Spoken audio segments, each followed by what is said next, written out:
출애굽기 19장 3절부터 6절까지입니다. 모세가 하나님 앞에 올라가니 여호와께서 산에서 그를 불러 말씀하시되 너는 이같이 야곱의 집에 말하고 이스라엘 자손들에게 말하라. 내가 애굽 사람에게 어떻게 행하였음과 내가 어떻게 독수리 날개로 너희를 업어 내게로 인도하였음을 너희가 보았느니라. 세계가 다 내게 속하였나니 너희가 내 말을 잘 듣고 내 언약을 지키면 너희는 모든 민족 중에서 내 소유가 되겠고 너희가 내게 대하여 제사장 나라가 되며 거룩한 백성이 되리라. 너는 이 말을 이스라엘 자손에게 전할지니라. 아멘. 우리가 사도행전 강해를 쭉 했는데 사실 오늘부터 회복과 부흥의 비전이라는 주제로 몇 주 동안 말씀을 나누려고 합니다. 최근에 계속해서 다윗의 장막에서도 또 저에게도 중보기도 유언회의 감동에서도 동일하게 하나님께서 우리 가운데 어떤 경각심을 갖도록 초청하시는 것 같습니다. 제가 지난 화요일 날 화요 집회를 섬기려고 이렇게 올라와서 헌금을 위해서 드려진 예물을 위해서 기도하는 가운데 하나님께서 또렷하게 저에게 그 오늘날 우리의 현실, 지금 우리의 처지 이런 부분들을 이렇게 좀 깨닫게 하시는 것 같았어요. 그러니까 기대감이 없는, 하나님과 동행하는데 이렇게 말씀에 기대감이 없는, 또 하나님을 사모하고 갈망이 없는 어떤 그러한 현실, 예배에 대한 그런 처음처럼 그렇게 열망이 없는 이런 부분을 깨닫게 하시면서 한편으로는 꼭 그런 느낌이라 그럴까? 그러니까 많은 손님이 올 텐데 손님을 맞을 준비가 전혀 되어 있지 않은 상태, 이런 마음을 이렇게 깨닫게 하셨어요. 그래서 이제 그날 그런 부분을 나누고 이렇게 말씀을 나누고 같이 기도하는 가운데 각자가 회개하고 돌이키고 이런 시간을 갖는데 저에게 그 또렷하게 이렇게 처음부터 다시 시작하라고 그런 감동을 주시는 것 같더라고요. 처음부터 다시 시작하라고. 그래서 처음부터 다시 시작해야 된다는 말의 의미가 뭔가 이런 생각을 했고요. 제가 그래서 우리 다윗의 장막에서 계속 이렇게 하나님을 찾는 가운데 거기서 주신 감동들을 적는 노트가 있어요. 그래서 내려가서 그 노트를 이렇게 살펴봤습니다.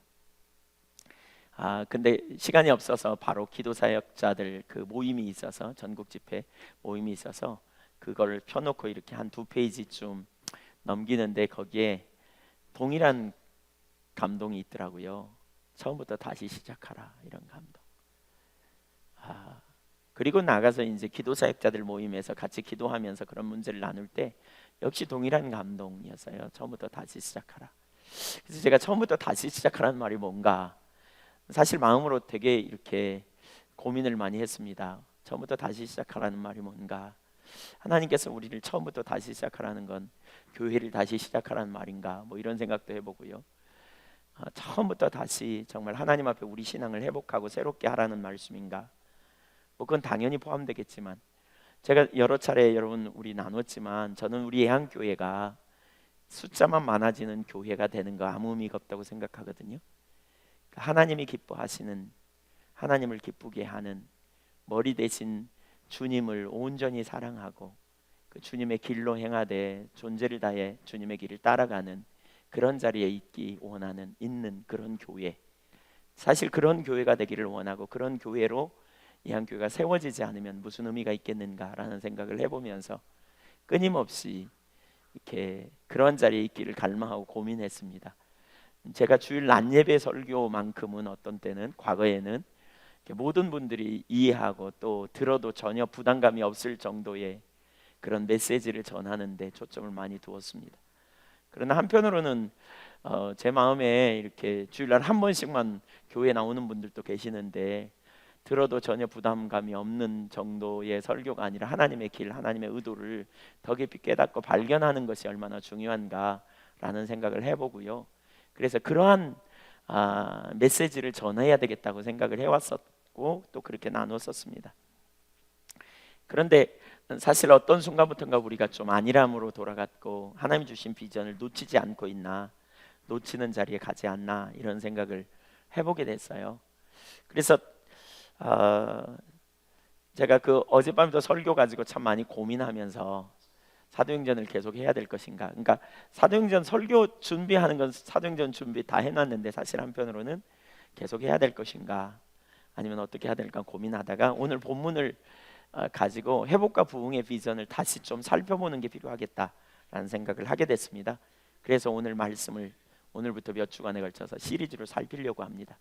다시 우리가 하나님 앞에서 우리의 상태를 살피고 또 하나님의 의도가 무엇인지를 깨닫고 하나님의 비전이 무엇인가를 우리가 발견하여 하나님과의 관계가 새로워지고 그래서 머리 대신 주님의 뜻이 우리가 주님을 사랑함으로 주님의 뜻이 우리 가운데 온전히 나타나는 일에 우리가 헌신하고 드려지는 거기에 우리의 초점이 있어야 되겠다고 생각되어집니다.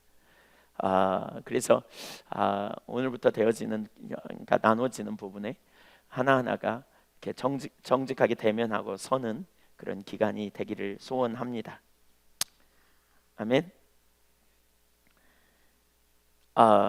먼저 오늘 이 말씀의 위치를 좀 생각해 보아야 합니다. 오늘 보면 3절을 다시 한번 읽겠습니다. 모세가 하나님 앞에 올라가니 여호와께서 산에서 그를 불러 말씀하시되 너는 이같이 야곱의 집에 말하고 이스라엘 자손들에게 말하라. 오늘 이 본문의 구조를 보면요, 말하고 말하라, 이스라엘 집에 말하고 야곱의 집에 말하라, 두 집에 말하라 이 말이 아닙니다. 야곱의 집이나 이스라엘 집이나 다 똑같습니다. 그러니까 이스라엘을 바꿔 얘기하면 야곱이고요, 야곱을 바꿔 얘기하면 이스라엘입니다. 야곱의 나중 이름이 이스라엘이고 이스라엘의 이전 이름이 야곱이니까요. 그러니까 이스라엘 백성들에게 나누라는 거예요, 이 말을. 그러니까 명령형을 두 번이나 강조하고 있는 것을 보면 아주 중요한, 이 다음부터 할 말이 대단히 중요한 말씀인 것을 의미하고 있어요. 지금부터 하는 말이 매우 중요해. 그러니까 이 말을 잘 들어라고 표현하고 있는 것이지요. 또 6절에 보면 말씀을 마친 다음에 너는 이 말을 이스라엘 자손들에게 전할지어다. 이것도 명령형입니다. 그래서 여는 말, 닫는 말이 전부 다 명령형으로 이 말을 반드시 꼭 해야 돼 라고 말씀하고 있는 것을 보면 이 말씀의 무게가 어느 정도인지를 우리가 이해할 수 있습니다. 왜 두 번이나 거듭해서 이 말씀이 중요하다고 말씀하셨을까? 왜 중요한가? 하나님께서 오래전에 아브라함을 창세기 12장에 부르시거든요. 그때 이렇게 말씀하죠. 아브라함아, 너는 너의 본토 친척 아비 집을 떠나 내가 내게 지시할 땅으로 가라. 내가 너로 한 민족을 이루고 너를 복의 근원이 되게 할지다. 그리고 너를 이 땅에 가나안 땅을 내가 너와 너의 후손에게 줄 것이다. 하늘의 별처럼 바다의 모래처럼 많아지게 할 것이다. 하나님이 아브라함을 선택한 것은 아브라함 개인의 삶이 아니고 아브라함을 통해서 한 민족을 세우기 원하시는 원대한 계획을 가지고 계셨죠. 그래서 아브라함이 본토 친척 아비 집을 떠나 가나안 땅에 갔고, 가나안에서도 금방 하나님의 약속이 성취되지 않아 아브라함이 상당히 혼란스러워할 때 하나님께서 아브라함에게 창세기 15장에 보니까 아브라함아 내가 너의 상급이요 내가 너의 방패야 이렇게 말씀하시더니 그 바로 다음에 이렇게 말합니다. 내가 너의 후손을 400년 동안 이방인의 객이 되게 할 거야. 그리고 400년이 지난 후에 이끌어 올릴 거야. 사실 하나님께 처음부터 우리에게 어떤 말씀을 주실 때 우리는 자기중심적이어 가지고요, 자기 입장에서만 생각을 해요. 그래서 하나님이 우리에게 가나안을 주시고 나를 복의 근원이 되게 하시고 이 땅에서 엄청난 축복을 누리고 그 약속을 금방 이렇게 해석하기가 쉬워요. 그러나 하나님은 아브라함을 통해 한 민족을 세우기 원하셨어요. 그리고 아브라함을 통해서 세워질 민족을 보았던 거죠. 아닌 게 아니라 이삭, 야곱, 그리고 야곱이 12명의 아들을 낳고 요셉 때 애굽으로 73명이 내려가서 그 이후에 이스라엘 민족을 적대시하는 바로와 그 애굽 사람들에 의하여 포로가 됩니다. 노예 생활을 하게 됩니다. 그러면서 400년의 기간을 보냅니다. 얼마나 고통스러운지 몰라요. 그런데 때가 참에 하나님께서 이스라엘 민족을 불러내려고 작정하십니다. 여러분, 참 이 중요한 단어 중에 하나가 성경에 때라는 단어예요. 카이로스. 하나님의 때가 있는, 하나님의 시간, 이게 얼마나 중요한지 몰라요. 하나님은 하나님의 시간에 움직이세요. 하나님께서 여러분의 약속을 주셨다 할지라도 하나님의 시간이 있음을 고려하셔야 돼요. 하나님의 시간을 놓치지 않기를 축복합니다. 하나님의 시간에 하나님이 역사하세요. 모세에게 떨기나무 불꽃 가운데서 나타나셔 가지고 모세를 부르십니다. 내가 네 백성의 우고를 알고 부르짖음을 듣고 고통을 보았다. 그래서 내가 너를 보내서 저들을 이끌려고 한다. 아브라함과 이삭과 야곱의 하나님이 아니냐, 내가 과거에 맹세한 그 일을 이제 이루려고 한다. 그러면서 내가 너를 보내서 저들을 가나안 땅으로 데리고 가려고, 아름답고 광대한 땅으로, 젖과 꿀이 흐르는 그 땅으로 데리고 가려고 해. 모세가 안 갈라 그래요. 그랬더니 하나님이 능력을 보여주시잖아요. 손을 넣어봐라, 빼봐라, 지팡이를 던져봐라, 주워봐라. 손을 넣었더니 문둥병이 되고, 다시 넣었다가 뺐더니 괜찮게 되고, 지팡이를 던졌더니 뱀이 되고, 꼬리를 잡았더니 지팡이가 되고, 이런 역사들을 경험하면서 안 갈 수가 없게 되자 이렇게 말해요. 하나님이 저를 보낸 증거를 제가 뭐라 그럴까요? 뭐가 저를 보낸 증거입니까? 그때 하나님께서 이렇게 말씀하세요. 네가 반드시 이 민족들을 이끌어서 내게로 데리고 오게 될 것이다. 내게로 이끌게 될 것이다 라고 말씀해요. 누구에게로요? 하나님께로 이끌게 될 것이다. 그러면서 여기로 오게 될 것이다 라고 말해요. 어디요? 지금 모세와 하나님과 만나고 있는 시내산, 그 장소로 인도하게 될 거라는 거예요. 그래서 모세가 그 말을 듣고 이제 순종합니다. 그 이후의 과정 여러분 아시죠? 참 어려움도 경험합니다. 그리고 여러 가지 우여곡절을 겪습니다. 그러나 하나님이 능력으로 10가지 재앙을 쏟으시고, 그리고 홍해를 가르시고, 그리고 만나와 메추라기를 먹이시면서 고센 땅을 출애굽기 13장에서 출발해서 14장, 15장, 16장, 17장, 18장의 광야길을 거쳐서 19장에 딱 시내산에 도착했습니다. 도착하자마자 모세가 하나님의 그 약속을 성취했다는 기쁨에 어쩌면 하나님을 만났던 그곳으로 올라갑니다. 그때 하나님이 주신 말씀이에요. 그러니까 이 말씀이 얼마나 중요해요. 예, 하나님께서 주신 말씀 중에 참 너무너무 중요한 말씀이죠. 왜냐하면 하나님께서 오래전부터 한 민족을 세우기 원하셨고, 이제 그 민족과 첫 번째 만남을 갖는 그 첫 번째 만남의 자리에서 이 주시는 메시지예요. 중요합니까? 안 중요합니까? 예, 굉장히 중요한 말씀입니다. 이건 구약 전체를 꿰뚫는 이스라엘 민족을 향한 하나님의 의도입니다. 그들과 첫 번째 만남에서 주시는 메시지이기 때문에 하나님이 이스라엘 백성들에게 주신 하나님의 의도입니다. 그래서 아주 중요한 부분입니다. 그럼 그 내용이 뭐냐?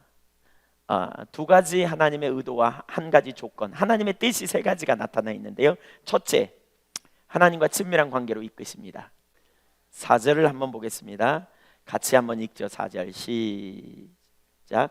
내가 애굽 사람에게 어떻게 행하였음과 내가 어떻게 독수리 날개로 너희를 업어 내게로 인도하였음을 너희가 보았느니라. 여기 하나님께서 그들을 인도하시기 위해서 두 가지를 하셨다. 어떻게?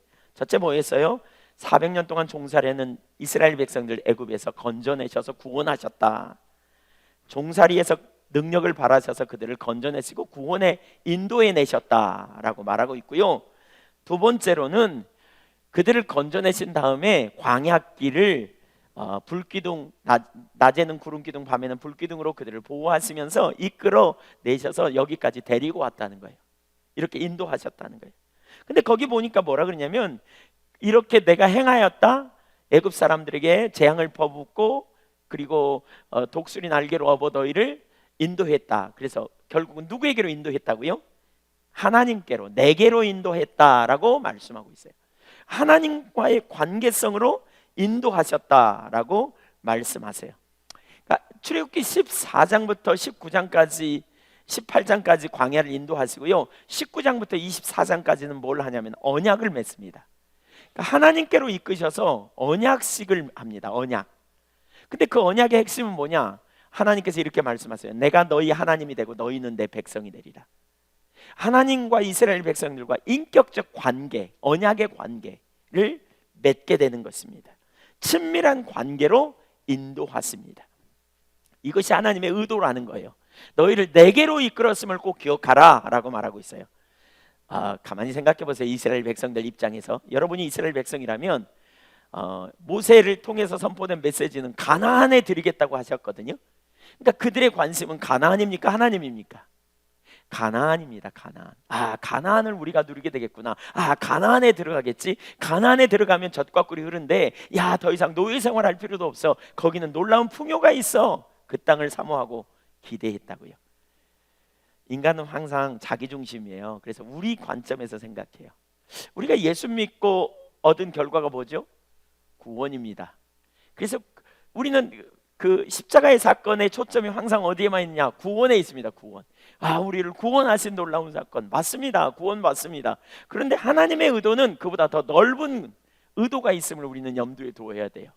구원 그 자체만의 문제가 아닙니다. 더 넓은 의미가 있습니다. 뒤가 설명하겠습니다. 이스라엘 백성들을 포로 생활에서 건져내신 것은 그들을 자유케 하고 그들을 평안히 누리고 거기서 안정된 삶을 그냥 살고 잘 먹고 잘 살아라, 이게 아니었습니다. 궁극적으로는 하나님과 친밀한 사랑의 관계를 맺기를 원하셨습니다. 하나님과 인격적 관계 안에 거하도록 초청하신 것입니다. 그들은 구원받고 난 이후에 가나안에 가서 그냥 그들끼리 잘 먹고 잘 사는 게 아니고 그들을 구원해내신 하나님을 알고 하나님을 사랑하고 하나님의 말씀을 존중히 여겨 순종하며 나아가는 삶, 그 가운데 놀라운 승리를 누리는 삶을 하나님이 의도하신 것입니다.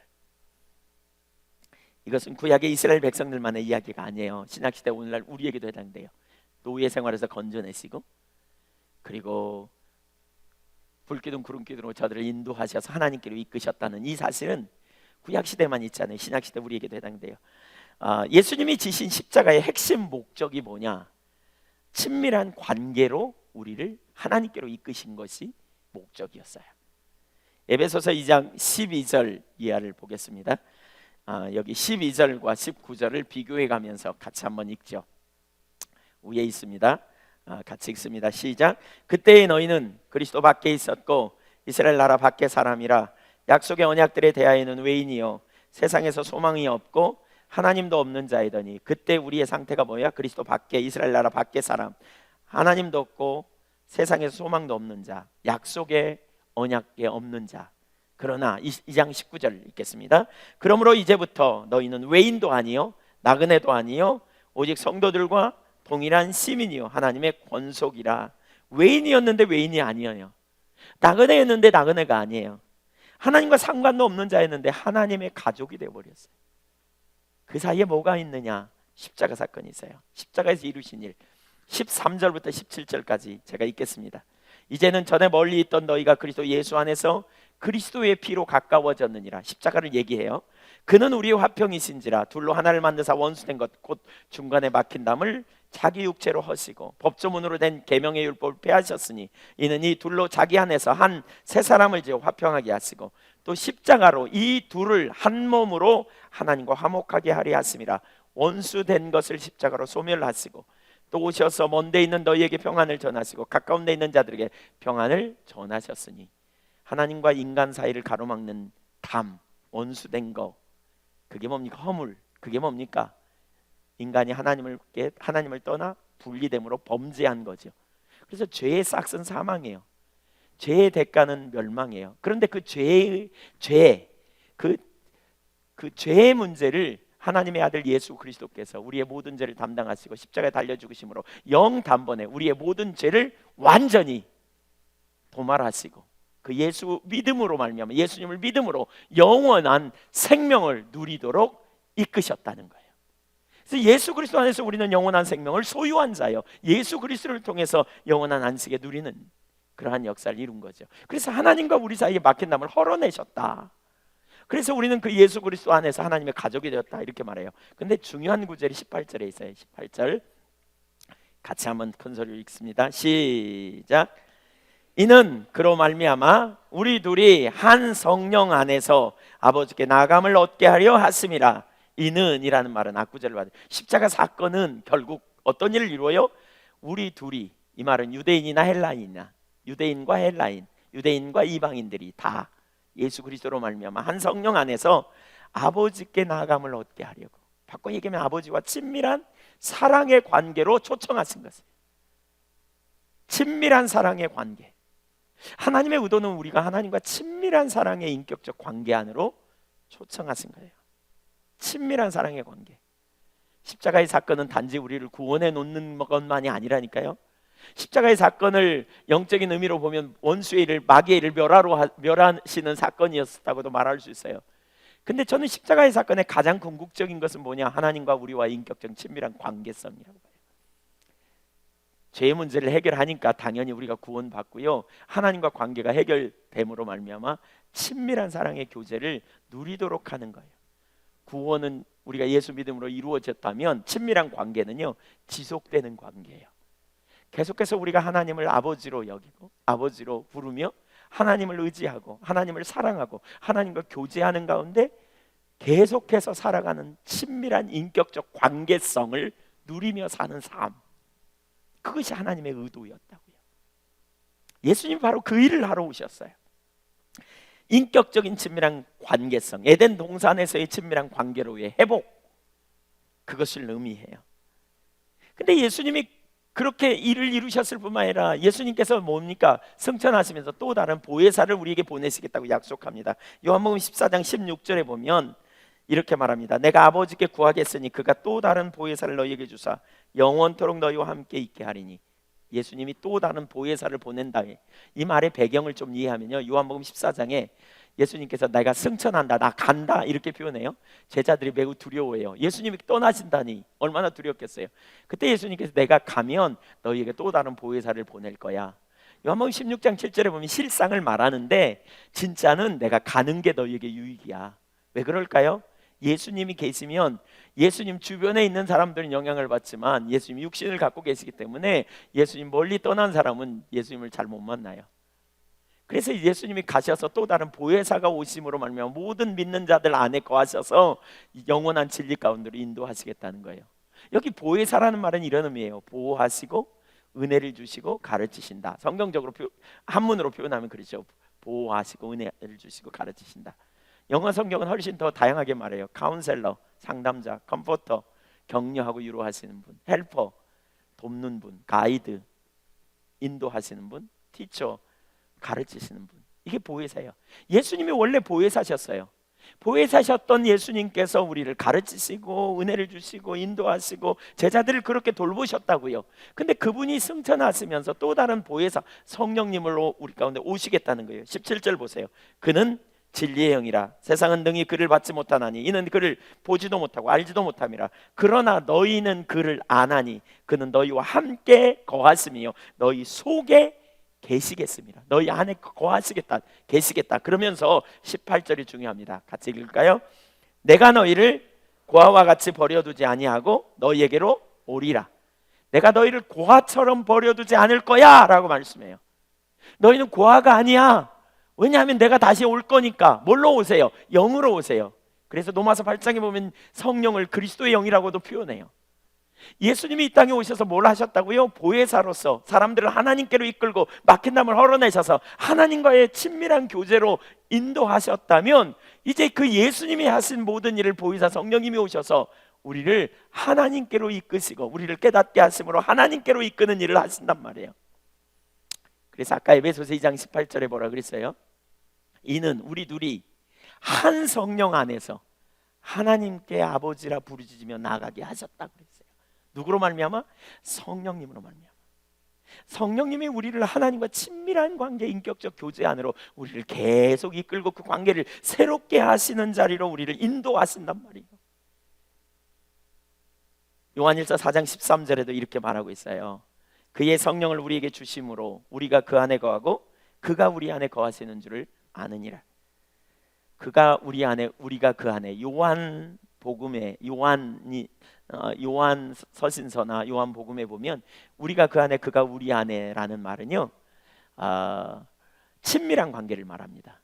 결국 성령께서 우리 가운데 오셔서 우리가 성령 안에 성령이 우리 안에 거하는 삶, 우리가 주님 안에 주님이 우리 안에 거하는 삶의 실제가 된다는 거예요. 성령의 인도를 따라 이렇게 친밀한 교제로 하나님께서는 우리를 하나님께로 이끄십니다.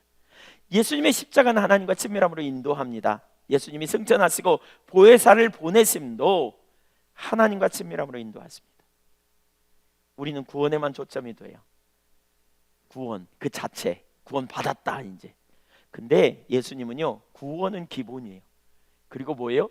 하나님과 인격제 되시고 사랑하신 하나님. 사실 하나님이 먼저 우리를 선택하셨잖아요. 우리가 죄인 되었을 때, 그리고 우리를 위해 알 수도 없는 놀라운 일을 이루셔서 우리가 알기도 전에 바로 우리의 모든 필요 중에 최고의 필요인 그 아들 예수 그리스도를 십자가에 못 박아 달려 죽게 하심으로 그 아들 안에서 영원한 생명을 얻을 길을 내신 그 하나님께서 구원한 이후에 바로 우리와 동행하기를 원하신다는 거예요. 우리의 초점이 구원 그 자체만 머물러 있으면 사실 거기까지 못 나가요. 구원한 받은 하나님의 백성이 친밀한 교제 가운데서 그분과의 친밀한 사랑의 관계 안에서 동행하고 나아가는 삶으로 하나님께서 우리를 인도하고 계심을 우리는 기억해야 된다는 거예요. 그것이 하나님의 의도예요. 하나님의 의도가 여러분에게 선명히 비춰지기를 축복합니다. 구원 받으셨습니까? 왜 하나님이 우리를 구원해 놓으셨냐? 잘 먹고 잘 살라고요? 아니, 그 이상이라니까요. 우리를 그분과 인격체 되신 하나님과 친밀한 사랑의 관계성으로 우리를 이끄신 거예요. 여러분 중에 어떤 분은 이게 왜 중요한가 아직 안 보일 수 있어요. 근데 이게 되어져야 우리 신앙이 역동성이 있고요, 우리 신앙에 능력이 있어요. 인격체 되신 하나님 앞에 서는 삶, 바로 그 삶에서 우리가 성령의 능력, 성령의 인도하심을 따라 능력 있는 삶을 살게 될 수 있어요. 하나님이 원하시는 것은 바로 우리인 것을 기억하십시오. 우리와 인격적인 친밀한 사랑의 관계를 누리기 원하신다는 사실을 깨달으십시오. 아멘. 예, 아멘도 하는 겁니다.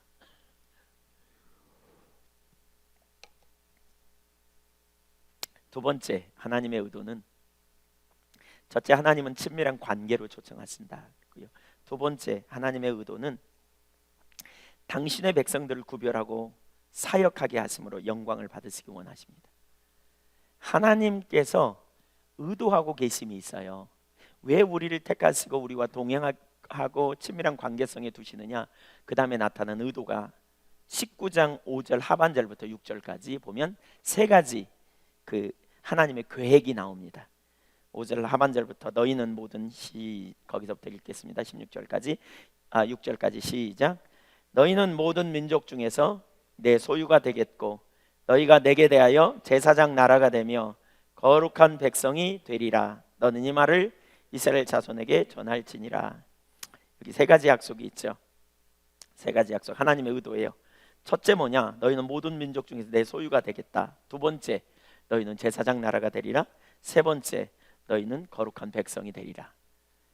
여러분 잘 보세요. 이건 하나님의 의도입니다. 하나님의 계획입니다. 이건 우리가 할 수 있는 것이 아니고 하나님이 해주시겠다는 겁니다. 하나님이 이렇게 이스라엘 백성들을 통해서 그 하나님의 일을 이루시겠다는 거예요. 거룩한 백성, 하나님의 소유된 백성, 그 다음에 제사장 나라로 하나님께서 삼으시겠다고 말하고 있어요. 하나님의 원래 의도는 뭐냐? 우리를 하나님과의 친밀한 교제 가운데로 세우시고 친밀한 관계 가운데로 인도하셨어요. 여러분, 첫 번째 행하신 것도 우리가 하나님께로 간 것도 우리가 한 일입니까? 주님이 하신 일입니까? 주님이 하신 일입니다. 이건 전적인 주님의 은혜입니다. 그런데 그렇게 우리를 이끄셔서 우리를 통해서 세 가지를 하시겠다는 거예요. 이게 구약에 있는 이야기만이 아니에요. 베드로전서 2장 9절에도 보면 이렇게 말하고 있어요. 그러나 너희는 택하신 족속이요 왕같은 제사장들이요 거룩한 나라요 그의 소유가 된 백성이니. 왜 이렇게 하시겠다고요? 하는 이유를 거기 설명하고 있어요. 이는 너희를 어두운 데서 불러내어 그의 기이한 빛에 들어가게 하시니에 아름다운 덕을 선포하게 하려 하십니다. 하나님의 영광을 드러내게 하려고 한다는 거예요. 우리를 어둠에 두지 않고 구원해 놓으신 하나님의 영광을 드러내게 하려고 하신다는 거예요. 그래서 세 가지를 말하고 있어요. 모든 민족 중에서 내 소유가 되리며 제사장 나라가 되며 거룩한 백성이 되리라. 이게 하나님의 의도라니까요. 간단히 살펴보겠습니다. 첫째, 모든 민족 중에서 내 소유가 되리라. 여기 소유라는 말의 히브리어는 세굴라라는 말입니다. 이 말은 평범한 소유물이 아닙니다. 특별한 소유, 아주 귀중한 소유물, 매우 값진 소유물을 가르칩니다. 즉 이스라엘 민족이 하나님의 의도를 알고 인격적인 친밀한 관계 안에서 하나님을 사랑하고 하나님의 길로 행하면 열방 중에서 하나님이 가장 귀중하게 여기는 백성이 될 것이라는 약속이에요. 여러분, 이 말이 얼마나 신납니까? 귀중하게 여기는, 우주를 창조하신 만왕의 왕 되신 하나님께서 특별한 소유로 여러분을 삼으신다면 얼마나 귀한 일이냐. 제가 이번에 그 여천에 돌산에 집회를 갔습니다. 여수 밑에 돌산. 근데 거기는 이제 굴을 많이 하시더라고요. 굴, 이렇게 바다에 키우는 굴 양식을. 근데 굴 양식하는 분들에게 뭐가 소중하냐고 물어봤더니 굴밭이에요. 항상 관심이 거기가 있어요. 예, 굴을 그냥 놔두면 되는 게 아니고 손이 많이 가더라고요. 며칠 동안 요즘 같은 때는 11월 달에 수확을 하는데요. 며칠 동안 방치해 두잖아요. 그러면 가보면 굴이 없어져 버렸대요. 그러니까 왜 없어졌냐? 굴이 커가지고 무거워가지고 밑에서 무게를 끌어당기니까요. 이 스티로폼 하얀 걸로 달아놓는데 그게 물 속으로 빨려 들어가고 안 보인대요. 그래서 한참 조심해야 찾는데요. 그러니까 자꾸 요즘 뭐 하느냐 가서 스티로폼을 또 달고 또 달아서 가라앉지 못하도록 이렇게 떠놓게 한다는 거예요. 관심이 있으면, 아니 우리가 소중히 여기는 것엔 관심이 갑니다. 그리고 돌봅니다. 그리고 아낍니다. 한번 따라서 하실래요? 하나님께서 나를 보배로운 소유로 여기신다. 옆에 사람을 한번 그렇게 말해주세요. 하나님 당신을 보배로운 소유로 여기십니다.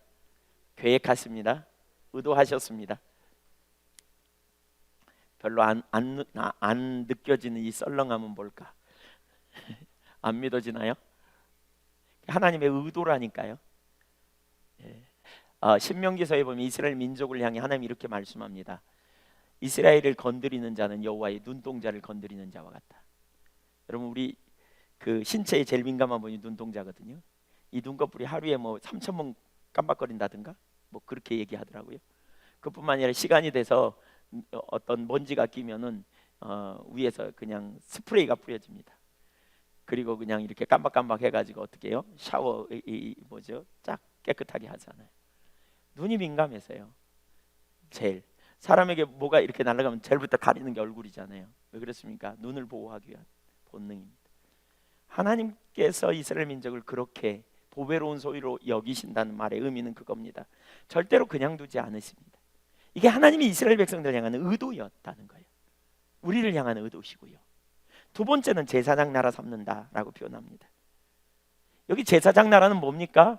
제사장이 뭐 하는 사람이었냐면 하나님과 사람 사이를 중재하는 역할을 합니다. 어떤 때는 지은 죄를 회개합니다. 제사장이 갖고 가서 제물을 가지고 갖다 바쳐서 하나님께 용서를 빌기도 하고 또 하나님 주신 메시지를 백성들에게 나누기도 하고, 그래서 그런 중재하는 역할을 합니다. 하나님께서 이스라엘 민족을 열방 중에서 택하신 것은 그들을 보배로운 특별한 소유로 여겨서 말이죠, 많은 사람들이 이스라엘 민족을 보면서 부러움을 사고 야, 이스라엘 민족 대단하다, 이런 어떤 하나님의 영광을 드러내기 원한다면, 또 하나는 그들을 통해서 열방 가운데 하나님을 소개하는 일을 하게 하시겠다는 거예요.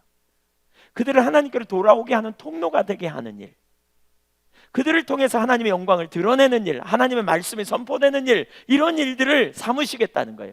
바꿔 얘기하면, 쉽게 얘기하면 저와 여러분을 통해서 하나님께서 많은 사람들을 주께로 돌아오는 통로로 쓰시겠다는 거예요. 전도의 통로가 되게 하시기도 하고, 또 하나님의 사랑을 나누는 통로가 되기도 하고, 또 여러분의 열정을 통해서 누군가를 섬길 때 그 사람의 소외된 마음이 치유되기도 하고, 또 어떤 사람을 붙들고 기도했더니 육신의 질병이 치유되는 역사도 나타나기도 하고, 또 가난한 자가 정말 줄이고 있을 때 여러분에게 마음을 주셔서 하나님께서 공급하시는 능력으로 구제를 통해서 그 사람이 도움을 받기도 하고, 이렇게 하나님이 우리를 사용하셔서 하나님의 역사를 드러내는 그러한 일들을 이루시겠다는 겁니다. 사역이 어려워요? 쉬워요? 전도가 어렵습니까? 쉽습니까? 우리는 보통 어렵다고 생각합니다. 근데 하나님께서 의도를 가지고 그렇게 하게 하시겠다는 거예요. 그러니까 우리의 열심이나 우리의 노력이 아니라 그분이 우리를 쓰시겠다는 거예요. 그게 하나님의 의도예요. 그래서 사도행전 1장 8절에도 뭐라 그랬어요? 오직 성령이 너희에게 임하시면 너희가 권능을 받고 예루살렘과 온 유대와 사마리아와 땅끝까지 이르러 내 증인이 되리라 라고 하셨지, 되어야 된다라고 말씀하지 않아요. 주님이 우리를 빚으셔서 사역자로 쓰시겠다는 거예요. 주님의 영광을 드러내는 통로로 쓰시겠다는 거예요. 그래서 사도행전 16장 31절에 보면 이런 구절이 있어요. 주 예수를 믿으라, 그리하면 너와 내 집이 구원을 얻으리라. 구원은 1대1인데 어떻게 내가 예수 믿는다고 내 집이 구원받는가? 이런 무슨 얘기예요? 하나님이 내가 예수 믿으면 나를 쓰셔서 내 주변을 바꿔놓으시겠다는 거예요. 그게 하나님의 의도라고요. 하나님의 의도가 더 선명히 깨달아지기를 축복합니다. 그래서 사실 예수님께서 12제자를 부르실 때도요, 그들에게 말씀하실 때 첫 번째 목적이 전도가 아니었어요. 첫 번째 목적이 귀신 쫓는 게 아니었어요. 마가복음 3장 13절 이하에 보면 이렇게 말하고 있어요. 또 산에 오르사 자기가 원하는 자들을 부르시니 나온지라. 이에 12를 세우셨으니 이는 자기와 함께 있게 하시고. 첫 번째 목적이 뭐예요? 자기와 함께 있게 하시고, 하나님과 동행하는 삶이에요. 인격적인 주님과의 친밀한 사랑의 교제 안에 거하는 삶이에요. 그때 뭐 하느냐? 하나님의 인도하심을 따라 앞서가시는 주님께서 우리에게 하나님의 행하심을 보이실 때 우리가 전도도 하고 또 귀신을 내어 쫓는 권능도 갖는 삶이 된다는 거죠. 그 일이 이루어진다는 거예요. 그래서 무엇보다 중요한 게 하나님과 친밀한 교제 가운데 하나님은 저와 여러분을 사역자로 쓰시기 원하신다니까요. 세 번째는 거룩한 백성이에요. 하나님의 의도, 우리를 거룩한 백성으로 세우시겠다고 계획하시는 거예요. 여러분, 이게 하나님의 계획입니다. 하나님께서 부르신 하나님의 백성들을 향한 계획입니다. 어떻게요? 보배로운 소유로 삼으시고, 그리고 제사장 나라 삼으시고, 그리고 거룩한 백성 삼으시겠다는 거예요. 주님은 우리를 거룩한 백성으로 삼으시려고 합니다. 그런데 우리가 거룩할 수 있다면 그것은 전적으로 주님의 역사입니다. 주님께서 역사하신 결과지 스스로 거룩해 될 수 없습니다. 즉 우리 안에 거룩해 될 수 있는 능력이 없습니다.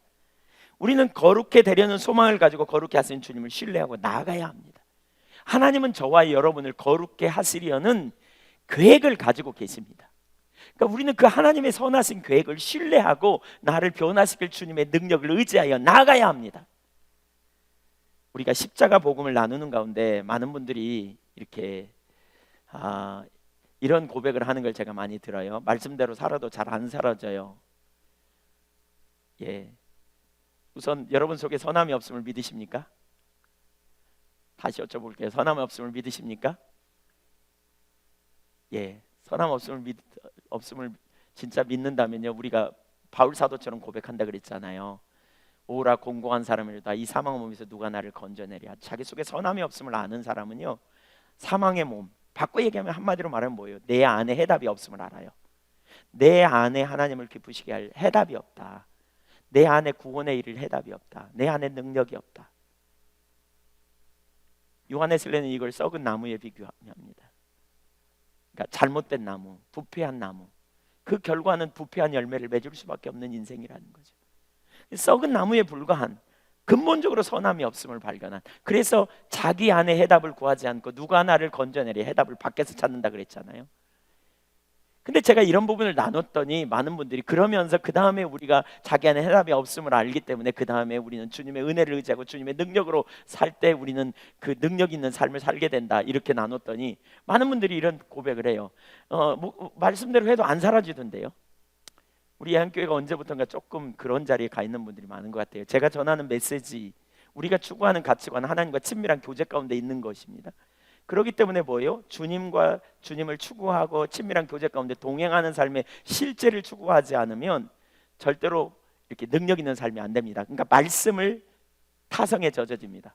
예를 들면 좀 하려고 말씀대로 살려보려고 하다가 안 돼, 살아보려다가 안 돼. 그러면 무슨 일이 있어요? 에이, 안 된대, 안 되네, 해봐도 안 되더만, 이러고 그냥 더 이상 이렇게 말씀에 민감하게 반응함이 없어지고 안일함에 빠지게 됩니다. 그러나 여러분, 하나님과 온전한 관계 안에 있을 때 주님과 동행하는 삶 가운데 씨름하고 주님 뜻대로 서기를 열망하고 동행하는 가운데 우리의 삶에 그러한 그 말씀이 그러한 자리에 있을 때 말씀이 우리 가운데 역동적으로 역사하고 비춰지지, 그렇게 되지만 않으면 안 되거든요. 근데 그러다 보니까 이렇게 나름대로 해봤더니 안 돼, 실패, 또 실패, 해도 안 되구만, 이러면서 이렇게 낙심하고 절망하는 분들이 꽤 있는 것 같더라고요.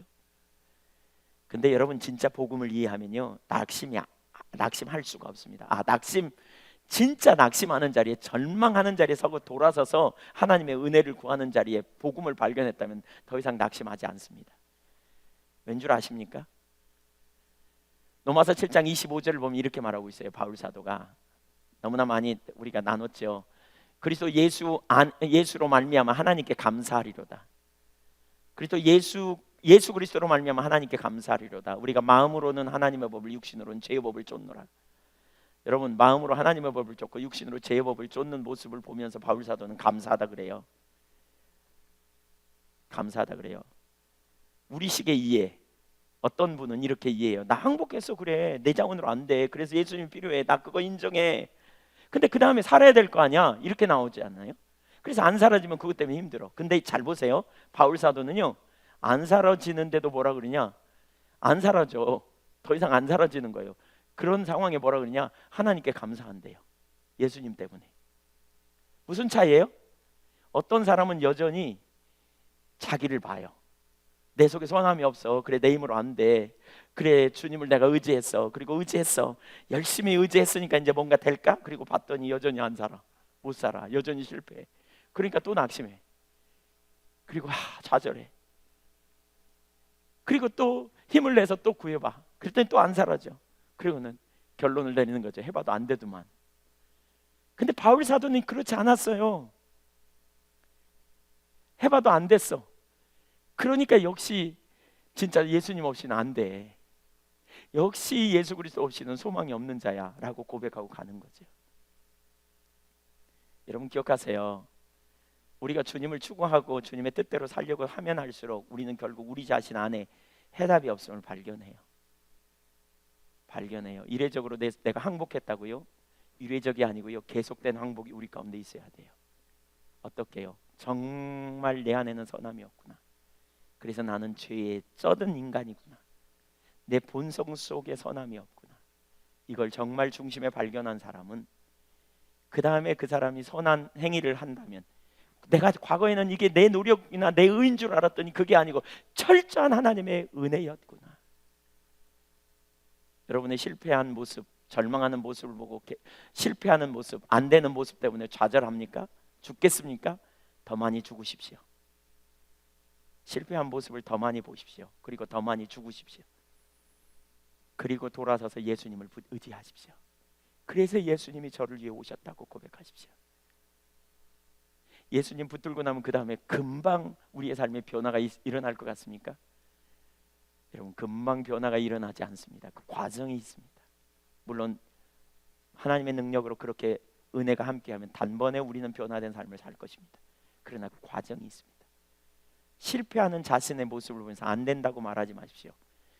내 안에 육체로는 안 된다고 말하십시오. 그러나 하나님은 능력입니다. 여러분 좌절하시라니까요. 더 많이 좌절하세요. 그러나 포기는 마십시오. 안 돼, 살 수 없어. 아니요, 안 된다는 말은 성경이 틀렸다는 말입니다. 하나님은 안 된다고 하시지 않습니다.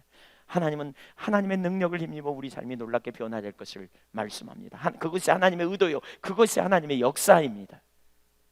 포기하지 않는 여러분이 되시기를 축복합니다. 그러나 여러분의 모습에 계속 눈이 가고 여러분이 안 사라지는 때문에 죽을 것 같으면 계속 죽으십시오. 안 사라진다고 씨름하십시오. 갈등하십시오. 고민하십시오. 그러다 보면 어느 날 내 속에 선함이 없구나. 정말 내가 아니구나. 그래서 하나님 아들 예수 그리스도가 없으면 안 되는구나. 붙들고 또 붙들고 또 붙들고 넘어질 때마다, 그래, 내가 이러니까 예수님이 필요해. 그러니까 예수님 없이는 안 돼. 이런 나를 건지신 당신의 은혜, 하나님의 은혜가 얼마나 크고 놀라운가. 나 같은 죄인 살리신 주님의 은혜가 얼마나 크고 놀라운가. 이 사람은 넘어질 때마다 돌아서서 주님을 바라보고, 자기가 아니라, 왜? 자기는 원래 그런 인간이에요. 자기는 원래 실패했어요. 그런데 자기가 괜찮은 삶을 살았어요. 주님의 은혜로 산 거예요. 이건 주님의 은혜. 그래서 그 은혜를 감사하죠. 그러면 기뻐하고요. 그러나 실패하고 넘어진 자신의 모습을 볼 때마다, 그래서 나는 예수님 없이는 죽을 뻔했네. 그리고 은혜를 감사하는 거지. 진짜 행복한 사람은 은혜를 감사해요. 안 되는 것 때문에 감사해요. 뭐 때문에요? 은혜를 인하여. 예수님 십자가 없이는 죽을 뻔한 인생. 여러분, 우리가 진짜 그 자리에 서면 겸손해질 거리요. 정말 겸손해질 거리요. 자기 의는 완전히 박살나고 예수 그리스도의 십자가의 보혈의 공로로 의롭게 됨, 그리고 내가 선행을 행한다면 전적인 주님의 은혜의 결과였다는 것을 알기 때문에, 이것이 성화되는 삶이지요. 아직도 여러분의 모습을 보면서 죽을 것 같으면요, 계속 죽으셔야 돼요. 예, 누구에게 위로받으려고 하지 마세요. 하나님 앞에 갖고 가세요. 하나님, 내가 아직 그런 상태예요. 아이고, 내가 못 살아서 죽을 것 같아요. 타협은 절대 하지 말고요, 계속 씨름하세요. 씨름하다 보면 어느 날 공고한 사람이로다 이 사망에서 누가 나를 건져내랴. 그리고 여러분 앞에 예수 그리스도의 십자가가 보일 거고, 십자가에 달리신 예수 그리스도의 은혜를 깨닫기 시작하면, 그때 우리가 체질적으로 그때 우리 자신을 의지하는 삶에서 내려서서 예수님의 은혜를 의지하고 하나님의 그 능력을 의지하고 성령님을 의지하여 믿음으로 담대히 나가는 믿음의 종으로 승리하게 될 줄로 믿습니다. 너무 섣부르게 우리는 절망하는 거예요. 너무 섣부르게 우리는 타협의 길로 가요. 너무 쉽게 우리는 타협의 길로 가요. 안 되십니까? 계속 주님 앞에 씨름하세요. 괜찮아요. 씨름하세요. 주님이 해답을 가지고 계세요. 계속 절망하세요. 그리고 고민해 보세요. 어느 날 발견할 거예요. 내 속에 진짜 해답이었구나. 진짜 내 안에 해답이었구나. 그래서 예수님의 은혜가 필요하구나. 그런 사람은 넘어지기만 하면, 실패하는 모습을 보면 도리어 자책감에 빠지는 게 아니라 도리어 하나님 앞에 그렇게 말씀하실 거요. 하나님 감사해요. 예수님의 십자가 때문에 너무너무 감사해요. 이런 죄인된 나를 구원하신 주님의 은혜가 감사해요. 그리고 동시에 자기 속에 선함이 없음, 의로움이 없음을 알기에 겸손한 자리로 서게 될 거예요. 우리를 거룩해 하시는 분은 주님이세요. 나를 대속하신 주님께서 때를 따라 돕는 은혜를 구하며 나오도록 우리를 초청하고 계세요. 우리를 거룩해 하시는 것이 하나님의 의도예요. 여러분 두려워하지 마세요. 여러분, 우리가 하나님과 친밀한 교제 가운데 붙어 있는 한, 하나님을 추구하는 한, 하나님과 인격적인 교제 가운데 있는 한, 하나님은 저와 여러분을 반드시 의로운 삶으로 변화시킬 줄로 믿습니다. 그 과정 중에 절망하는 경험이 있다니까요. 그 과정 중에 진짜 죽을 것 같은 경험이 있다니까요. 십자가에 관련된 모든 책을 보세요. 단 한 사람도 예의 없이 그렇게 썼어요. 십자가는 체험적인 지식이다. 이론적인 게 아니다. 자기 속에 선함이 없음을 진짜로 본다. 진짜로 발견하는 경험이 있다는 거예요. 그리고 그 과정을 통해서 우리는 자유케 되는, 진짜 복음 안에서 자유케 되며 진짜 복음으로 말미암아 주님의 은혜를 감사하고 주님을 사랑하고 주님의 길로 행하려는 그 열망이 거기서 자라게 돼 있어요. 저는 되게 두렵습니다. 가끔 예한교회 나오다가 몇 주 나오다가 떠나거나 이렇게 안 나오거나 혹은 조금 나오다가 어떤 시험 들어서 떠난 사람들이 엉뚱한 소리 하고 다닌다는 얘기를 들었습니다. 너무 조금 살펴보고 그게 전부인 것처럼 전혀 알지 못한 채로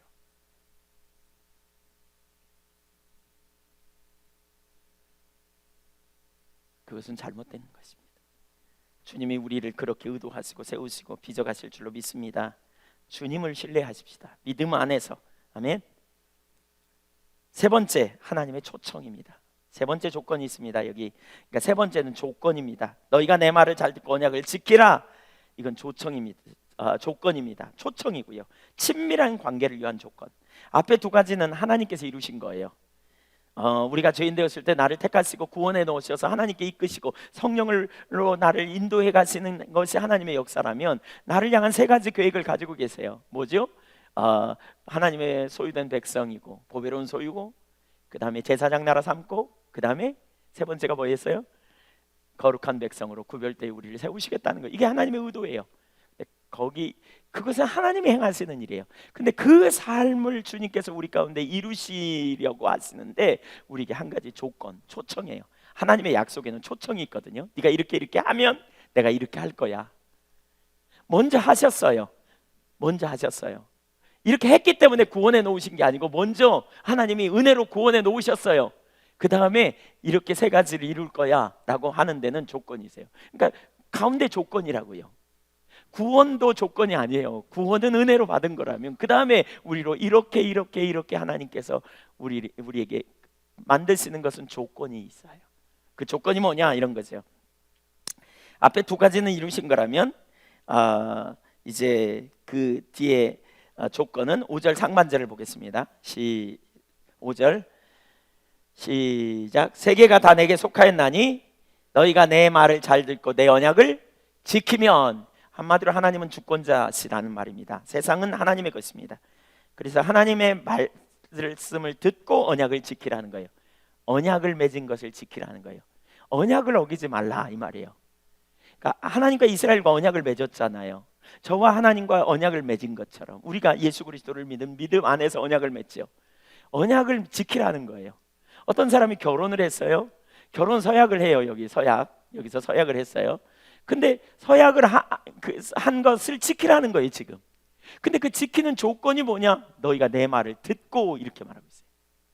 듣고 언약을 지키라 라고 표현하고 있어요. 그러니까 여기서 우리가 염두에 둘 것은요, 하나님은 인격체세요. 그러니까 여기서 주님의 말을 듣고, 말씀을 듣고, 잘 듣고 언약을 지키는 것이 무엇인가를 살펴봐야 돼요. 주님의 말씀을 듣고 언약을 지키는 것이 무엇인가를 살펴봐야 돼요. 우선 아닌 것, 주님의 말씀을 듣고 언약을 지키는 것이 아닌 게 뭔가?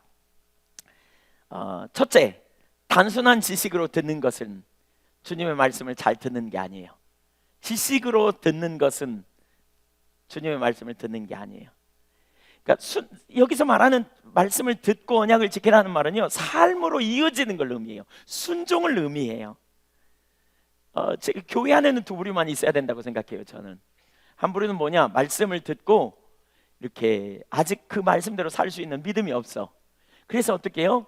하나님을 제가 잘 몰라서 못 살아요. 근데 하나님 알게 해주세요 라고 하는 구도자의 자세를 갖는, 그런 하나님을 알기 원하는 그런 열망을 갖는 사람이 한 부류라면, 또 한 부류는 뭐예요? 하나님의 말씀이 영생인 줄 알아. 하나님의 말씀이 생명인 줄 알아. 그래서 말씀대로 내가 살기를 원해요. 주님 내게 말씀해 주세요 라고, 그리고 말씀이 비춰지면 그 삶을 따라, 그 말씀을 따라 삶을 조정하고 나아가는 실제적인 삶의 행위에 가는 부류들, 이 두 부류가 있어야 된다고 생각해요.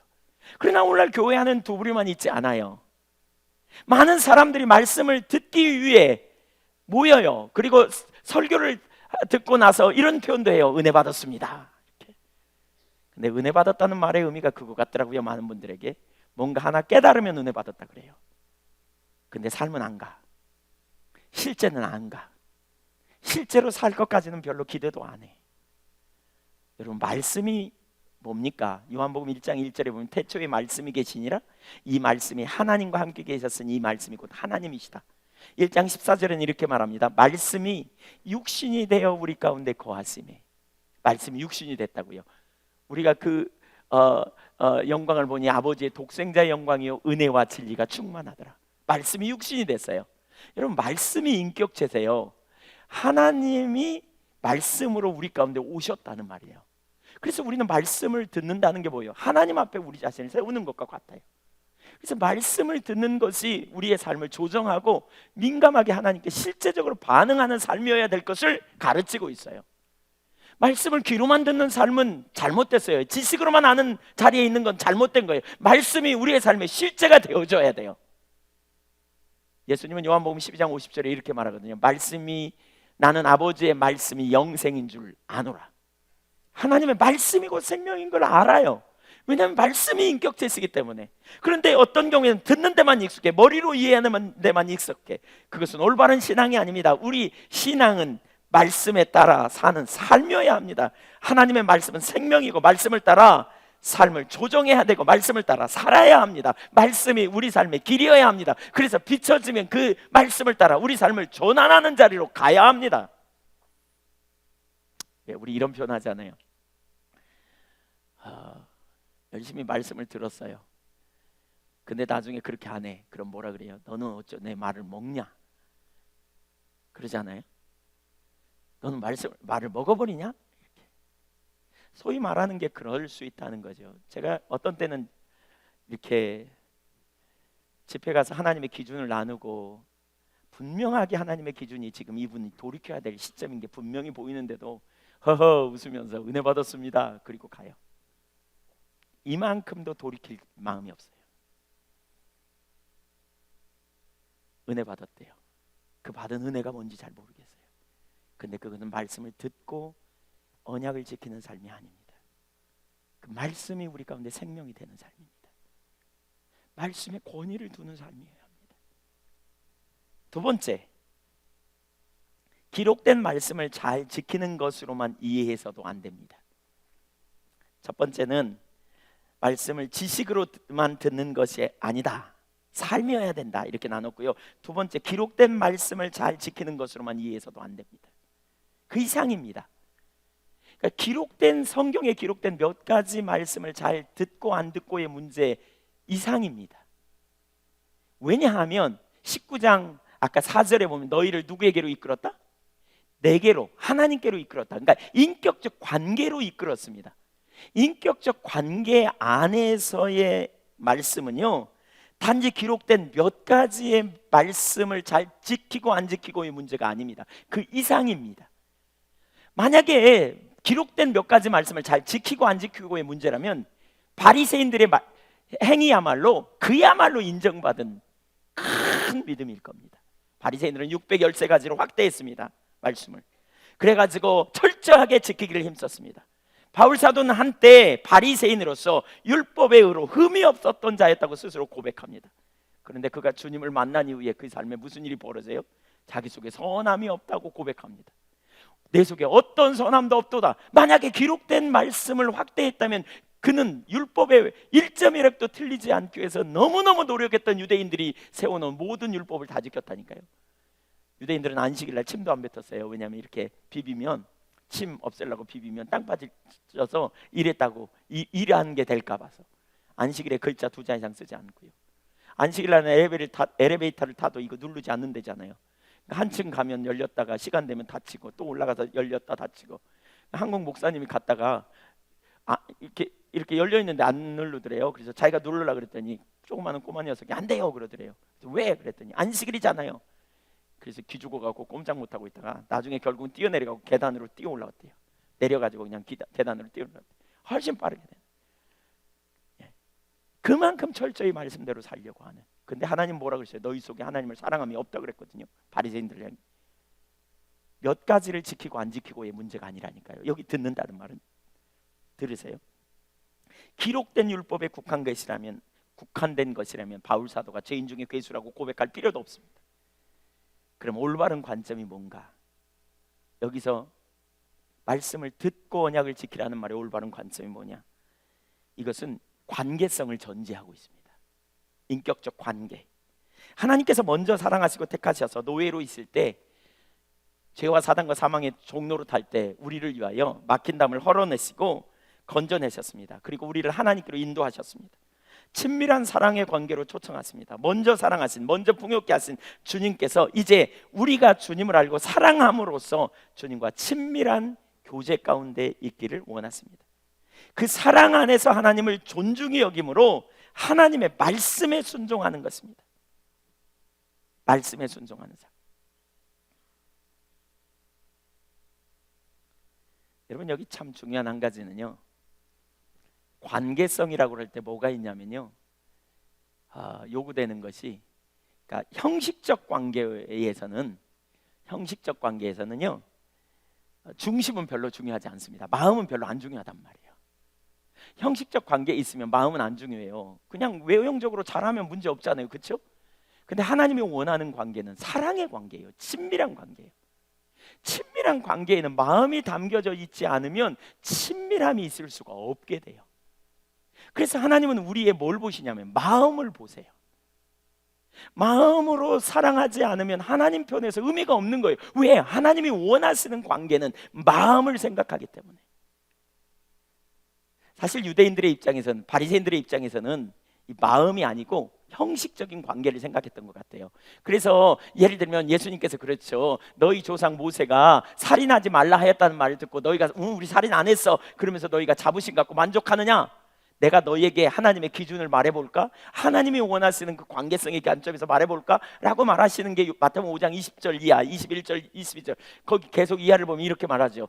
너희 조상 모세가 살인하지 말라 했다는 말을 너희가 들었으나 나는 너희에게 말하노니 하나님이 원하시는 기준, 관계성에 기초한 동기까지 살피는 그 기준, 마음을 원하시는 그 기준, 너희가 형제를 보고 미워하는 자마다, 형제를 향해 나가 멍청한 놈 돌머리라고 말하는 자마다 살인한 자다. 하나님이 같은 관점으로 보신다는 거예요. 너희가 간음하지 말라는 말을 들었느냐? 우리 간음 안 했어. 그 행동 안 했어. 그런데 하나님은 친밀한 교제성에서 동기를 보시는 거예요. 너희가 마음에 음욕을 품고 사람을 바라보는 자마다 이미 간음한 자다. 여러분, 동기는요, 마음 안에 있는 사랑의 동기는, 여러분 부부간에 있잖아요. 어떤 행동 안 했다고 아내나 남편에게 죄책감 우리 안 갖나요? 어떤 때는 다른 사람에 대해서 마음에 음란한 마음 품으면 서로 죄책감이 있는 거잖아요. 왜? 친밀한 사랑의 관계성에서는 그것도 문제가 된다고요. 하나님이 원하시는 관계성이 뭔지 아시겠어요? 동기까지 다루는 거예요. 하나님 마음의 상태를. 우리는 이렇게 생각해요. 형식적인 관계에서는 그냥 몇 가지 의무 잘하면 하나님과 별 문제 없다고 생각해. 근데 하나님의 말씀하시는 건 우리의 동기로부터 따지고 들어요. 동기를 살피세요. 동기로부터 하나님 사랑하는가를 물으시는 거예요. 동기에서 중심에. 신명기 30장을 한번 읽겠습니다. 이 동기가 어긋나면요, 하나님을 사랑하는 자리에서 동기, 마음으로부터 사랑하는 자리에서 어긋나면요, 순종하기가 어렵습니다. 일정한 부분 순종하지만 깊은 순종은 안 됩니다. 이 불가능합니다. 왜? 마음이 없기 때문에. 마음의 문제입니다. 이게 신명기 30장 15절부터 18절까지 읽겠습니다. 여기 이 구절을 요약해 보면 이렇게 말하고 있어요. 15절에 보면 생명과 복, 사망과 저주를 우리 앞에 두셨다. 여러분 신명기 30장을 가능하면 찾아 놓으세요. 그 앞뒤를 좀 더 보려 그러거든요. 그러니까 생명과 복, 사망과 저주를 우리 앞에 두셨다 이렇게 말하고 있죠. 그러면서 생명과 복을 얻기 위하여 16절에 보면 하나님을 사랑하고 그 모든 길로 행하고 명령과 규례와 법도를 지키라 이렇게 말하고 있어요. 사실 여기 생명과 복, 사망과 저주 두었다 이렇게 말하는데 생명과 복을 어디서 얻느냐? 20절에 보면요 이렇게 말하거든요. 신명기 30장 20절 보면 뭐라고 말하냐면 그가 내 생명이시요 그랬어요. 그가 내 생명이시요 그가 내 장수다. 그러니까 누가 생명이라고요? 하나님이 생명이요 하나님이 장수예요. 하나님 자신이 생명이에요. 그러니까 우리가 잘 보세요. 여러분 보세요. 하나님이 생명이기 때문에 우리가 하나님을 선택하면요 생명이신 그분이 우리와 함께 할 때 나타나는 결과가 복이에요. 예를 들어 볼게요. 이스라엘 백성들이 출애굽할 때 하나님께서 이스라엘 백성들과 함께 했잖아요. 그렇죠? 예, 절 봐주세요. 그렇죠? 하나님이 이스라엘 백성들과 함께 했어요. 하나님이 생명이라 그랬어요. 근데 그 생명이신 주님이 함께 하니까 무슨 일이 벌어져요? 이스라엘 백성들이 위기를 만날 때 하나님이 피할 길을 내세요. 어떤 때는 적군이 쫓아올 때 불기둥으로 말아가지고 못 들어오게 하고 동풍을 하루 종일 불어가지고 밤새 불어가지고 말리고 거기를 지나가게 하고 적군이 쫓아오니까 합쳐가지고 적군 다 멸망시키기도 하고 또 가다 보니까 마실 물이 없다 보니까 물을 찾는데 마침 물이 있어 가서 먹어봤더니 소금기가 많았어. 그래가지고 그들이 어떻게 하나 그랬더니 하나님께서 그들에게 처방을 내려 그래갖고 쓴물을 단물로 바꿔줘. 또 먹을 것이 없어가지고 그들이 고민했더니 출애굽기 16장에 만나와 메추라기를 내려주시오. 낮에는 뜨거운 태양으로부터 그들을 보호하시기 위해 구름 기둥으로 딱 덮어주시고 밤에는 추위와 어둠으로부터 보호하기 위해서 짐승들로부터 보호하기 위해서 불기둥이 딱 서가지고 그들을 지켜주시고 하나님이 함께 하니까 무슨 일이 있어요? 하나님의 생명 대신 그분이 함께하면 그렇죠? 그분의 생명이 함께함으로 말미암아 우리 가운데 실제적인 하나님의 도우심, 실제적인 하나님의 능력, 실제적인 하나님의 역사가 우리 삶에 그들의 삶에 나타났다고요. 여러분 하나님이 생명이세요. 다음 주에 제가 이 부분을 좀 더 살피려고 그러지만 하나님이 생명이시면 따라서 보세요. 하나님이 생명이시면 생명이신 그분이 우리와 함께 할 때 생명의 징조들이 나타난다. 그게 우리 신앙의 실제적인 역사들이에요. 기도하면 응답이 있고요. 들으시고요. 다음 주에 훨씬 더 살펴보겠습니다만 기도하면 들으시고요. 우리가 곤란한 지경에 놓일 때 처방을 내시고요. 우리가 문제 가운데 있을 때 환난 가운데 있을 때 우리를 보호하시고요. 우리의 돌보시고요. 우리가 필요가 있을 때 필요를 채워주시고요. 우리에게 은혜를 부으시고요. 우리를 이끌어 가시고요. 이게 하나님의 생명이신 주님이 함께 하심으로 나타난 결과라니까요. 이게 복이에요. 그러니까 생명과 복. 그 사망은 뭐냐? 사망은 하나님과 관계가 분리되는 게 사망이거든요. 우리 지난주에 살폈죠. 하나님과 관계가 분리됨이 사망이에요. 하나님 떠나면 사망이 있고 사망의 결과들, 하나님이 함께 하시지 않으니까 나타나는 결과들이 사망의 징조들이라는 거예요. 그게 저주예요. 생명은 주님과 함께하면 생명이에요. 주님이 나와 함께하면 생명이신 그분이 함께하면 우리 가운데 하나님만 하실 수 있는 역사들이 나타난다니까요.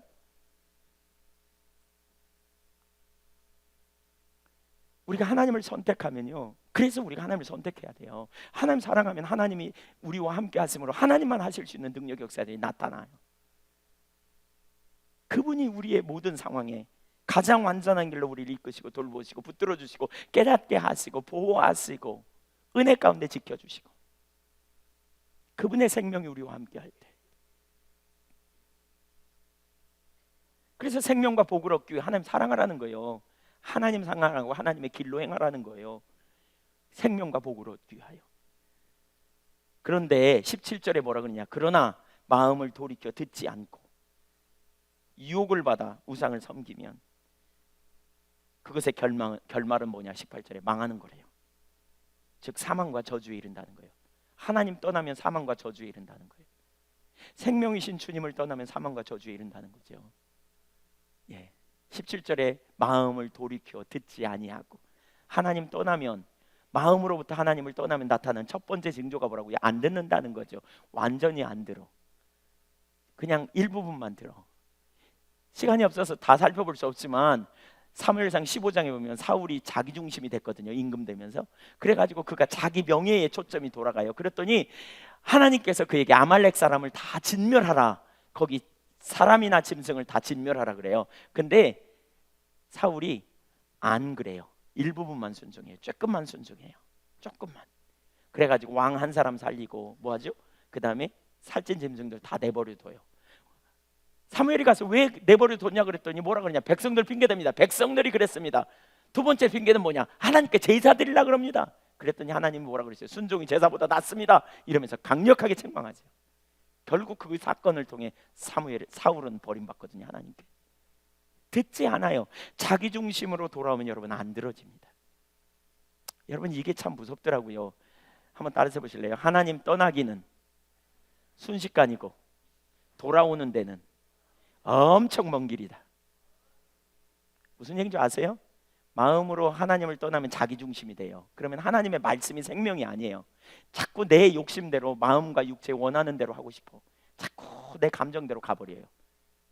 근데 하나님 중심에 있을 때는 하나님 뜻대로 해요. 하나님 말씀대로 해요. 그래서 뭘 깨달으면 즉각 돌이켜요. 그런데 자기 중심으로 돌아오면 들어도 아이고 그렇게 산 사람이 있나? 아이고 그렇게 누가, 이건 정말 심각한 사람이고요. 아이고 가야 하는데 이러면서 안 가. 돌아가야 하는데 이러면서 안 돼. 하나님 말씀대로 살아야 하는데 이러면서도 안 가.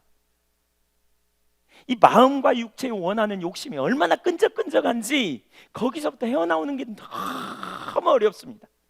그래서 순식간에 떠나면 마음과 육체의 원하는 것을 하는 자리로 돌아가요. 그런데 거기서부터 돌이키는 게 너무 멀어요. 너무 쉽잖아요. 정말 하나님 은혜가 필요해요. 그래서 결단이 있어야 돼요. 뭘? 하나님 말씀 앞에 삶을 조정한 자리로 결단이 있어야 돼요. 그렇지 않으면 정말 쉽지 않아요.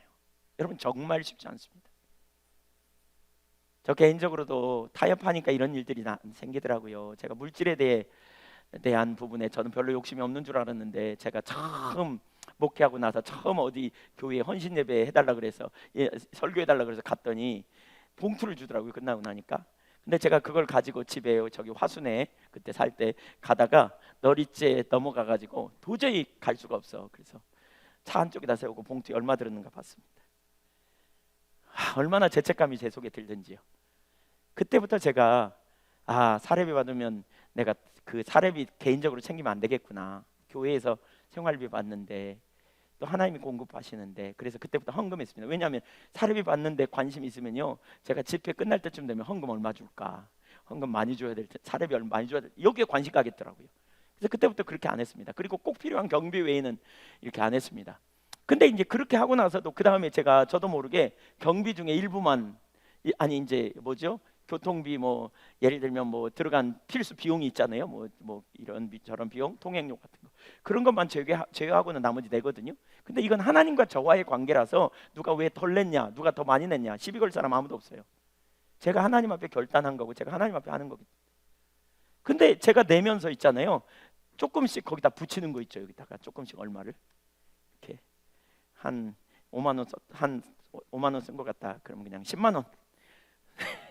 제 아내한테 10만 원 썼다고 이렇게 해가지고 나머지만 헌금하라고 이렇게. 그래야 몇만 원 되지도 않잖아요. 근데 저도 모르게 타협이 일어나요. 조금씩 더, 조금씩 더, 조금씩 더. 한 번 더. 얼마나 치사해요 그거, 그까짓 거. 근데 제가 거기서부터 이렇게 딱 결단하고 하나님 앞에 돌아서는 삶이요, 처음에 쉽지 않더라고요.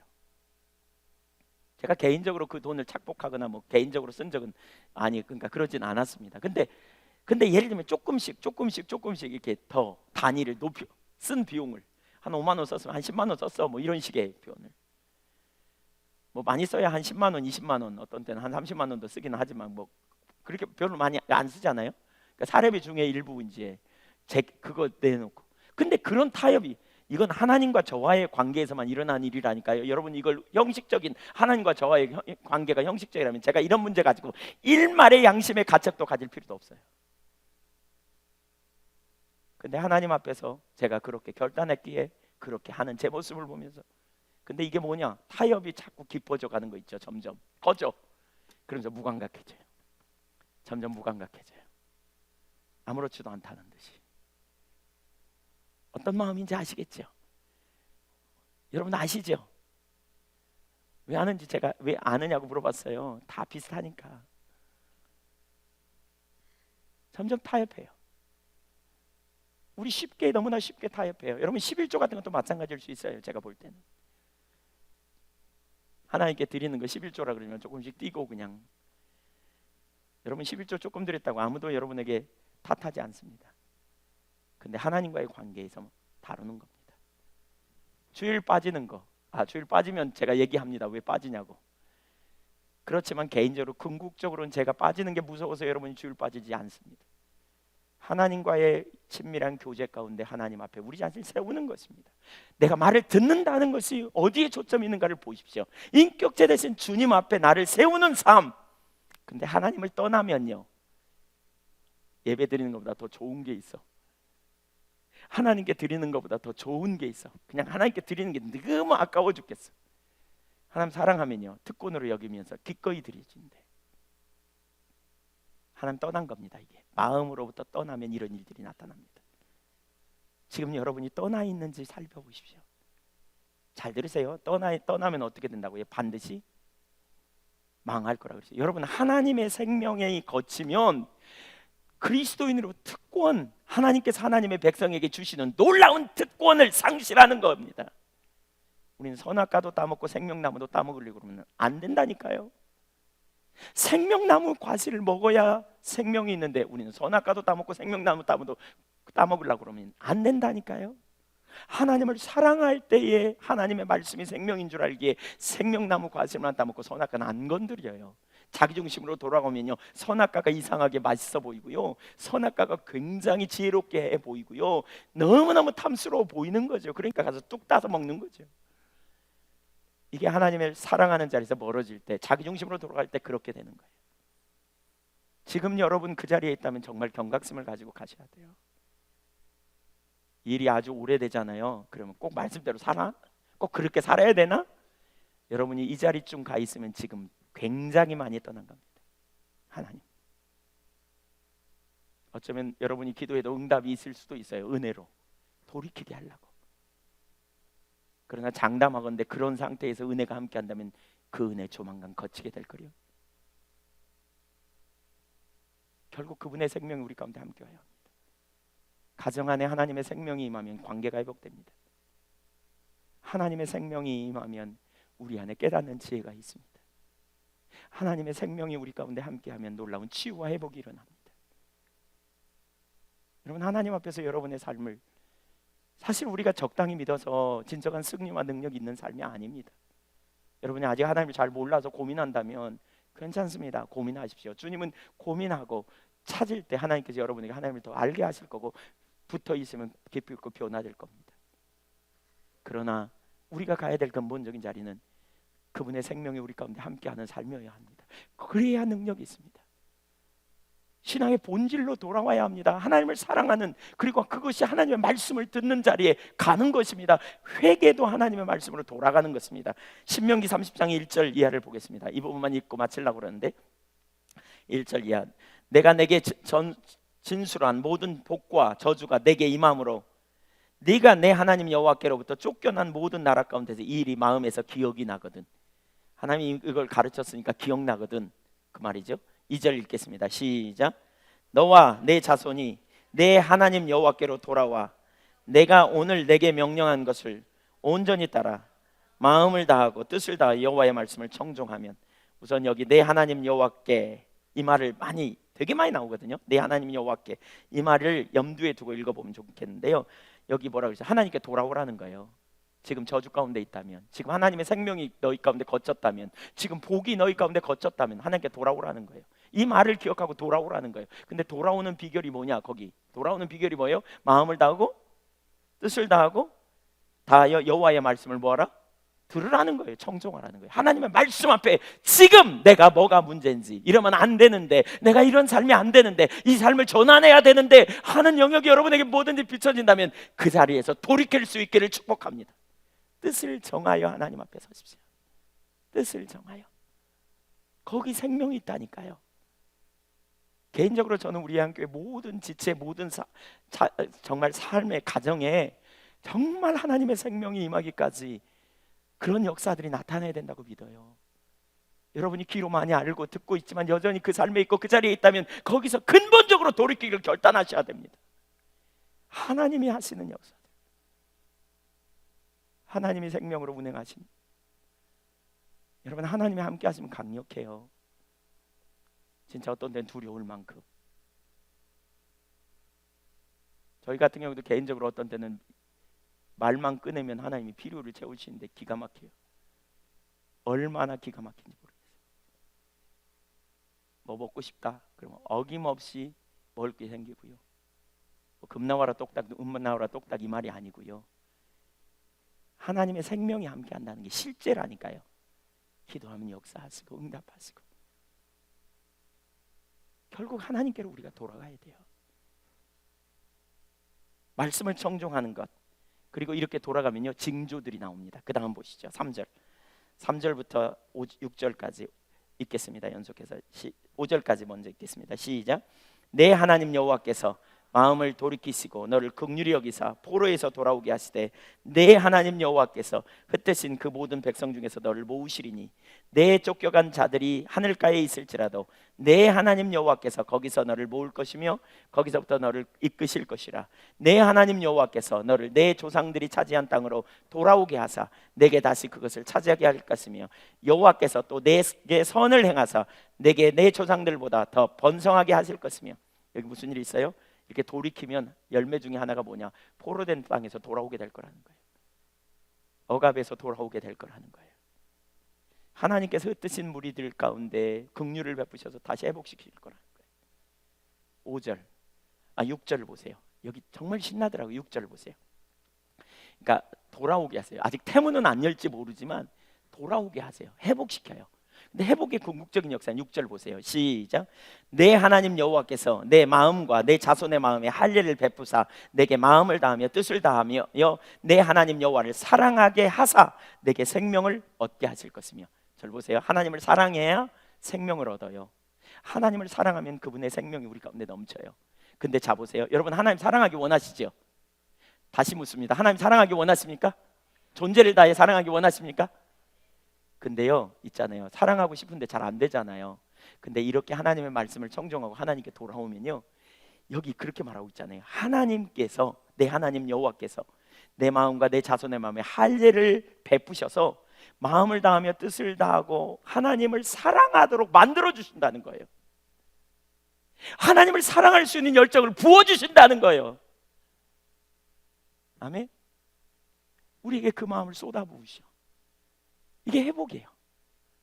그래서 하나님을 존재를 다해 사랑하고 그분이 우리 안에 넘치는, 그분의 생명이 넘치는 삶을 살게 하신다는 거예요. 돌이키면 그 결과가 9절 10절에 더 나와요. 더 이제 확대돼, 점점 넓어져. 그러니까 시작은 뭐냐? 하나님의 음성을 듣고 하나님의 말씀을 듣고 하나님과 인격적 관계 안에서 근본적으로 내가 돌이켜야 될 게 무엇인지를 생각하고 돌이키면서 하나님을 찾기 시작할 때 점점 하나님께서 역사하시기 시작. 제가 6절 읽었죠? 7절 8절 읽어야 합니다. 7절 8절 시작. 내 하나님 여호와께서 내 적군과 너를 미워하고 핍박하던 자에게 이 모든 저주를 내리게 하리니 너는 돌아와 다시 여호와의 말씀을 청종하고 내가 오늘 내게 명령하는 그 모든 명령을 행할 것이라. 무슨 일이 있어요? 다시 말씀대로 살 수 있는 능력을 하나님이 부으신다는 거예요. 8절에 보니까 말씀대로 살게 된대. 이제 그때 왜요? 하나님 사랑하면, 여러분, 하나님 사랑하는 마음이 우리 가운데 부어지면요, 죄를 이기고 세상을 이길 능력이 부어집니다. 반드시 그 마음이 있어요. 그래서 그 삶을 살게 한다는 거예요. 그 결과가 9절 10절, 내가 내 하나님 여호와의 말씀을 청종하여 율법책에 기록된 그의 명령과 규례를 지키고 내 마음을 다하여 뜻을 다하여 여호와 내 하나님께 돌아오면 내 하나님 여호와께서 내 손으로 하는 모든 일과 내 몸의 소생과 내 가축의 새끼와 내 토지 소산을 많게 하시고 내게 복을 주시되 곧 여호와께서 내 조상들을 기뻐하신 것과 같이 너를 다시 기뻐하사 내게 복을 주시리라. 9절 10절은 요약한 말씀입니다. 하나님의 말씀을 들으면, 듣는다는 말은 기록된 몇 가지 말씀이 아니라니까요. 듣는다는 말씀은 지식으로 듣는 게 아니라니까요. 삶으로 전환하는 겁니다. 하나님을 존중히 여기고 하나님을 사랑함으로 하나님이 기뻐하시는 길에 기꺼이 우리 삶 전부를 걸고 전환하는 삶입니다. 여러분, 이 삶이 실제가 되어야 합니다.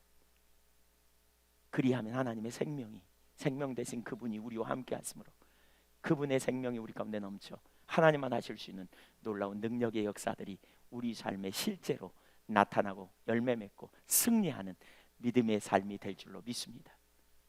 지금 여러분, 뭐가 여러분 하나님의 길에서 멀어져 있습니까? 사랑할 자를 사랑하고 미워할 자를 미워하십니까?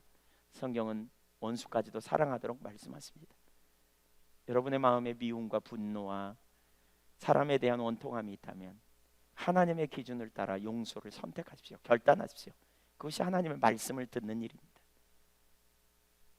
여러분이 인간관계에 누군가와 묶여 있다면, 원한을 풀지 않는다면 원한을 풀으십시오. 그것은 하나님 보시기에 악한 행위입니다. 그래서 하나님의 말씀을 지금 들으십시오. 여러분이 인본주의적인 어떤 길을 간다면 그 길로부터 돌아서십시오. 여러분이 인간관계에서 비정상적인 인간관계의 만남이 있다면 그것으로부터 돌아서십시오. 여러분이 마음으로부터 어떤 은근슬쩍 타협하는 자리에 있다면 여러분 거기서부터 여러분의 전부를 걸고 돌아서십시오. 하나님께서 여러분을 새롭게 하실 것입니다. 우리의 삶에 주님께서 불기둥 구름기둥으로 다시 임재하시고 능력으로 역사하셔서 하나님만 하실 수 있는 하나님 크기의 능력의 역사가 나타나기를 간절히 소원합니다. 하나님을 떠나 있다면 하나님께 돌이키지 않으면 소망이 없습니다. 그건 성경의 명백한 약속. 마음을 다하고 성품을 다하고 뜻을 다해 주 너희 하나님을 사랑하라 라고 말씀합니다. 하나님께서 우리 예한교회를 향한 비전, 회복과 부흥의 비전, 첫 번째는 하나님과의 친밀한 교제로 우리를 초청하신 것이요, 그것은 바로 하나님의 말씀을 듣는 것입니다. 사랑함으로 듣는 것입니다. 여러분 마음속에 하나님을 사랑함이 아직 없죠. 난 하나님 길로 가면 해답이 있을지 잘 모르겠다라고 말하면 은혜를 구하십시오. 하나님 알게 해달라고. 그러나 여러분이 하나님을 사랑한다고 결단한다면, 여러분 마음속에 하나님을 향한 열정이 정말 있다면, 여러분 주님 앞에 하나님이 기뻐하시는 길로 내 삶을 지금 갈등하고 있는 그 분야에서 전환하십시오. 주님의 은혜를 베푸실 것입니다. 주님의 길로 원스텝 하십시오. 마음과 육체에 원하는 것에서 돌아서서 하나님이 기뻐하시는 길로 기꺼이 행하는 믿음의 종들이 되시기를 축복합니다. 기도하겠습니다.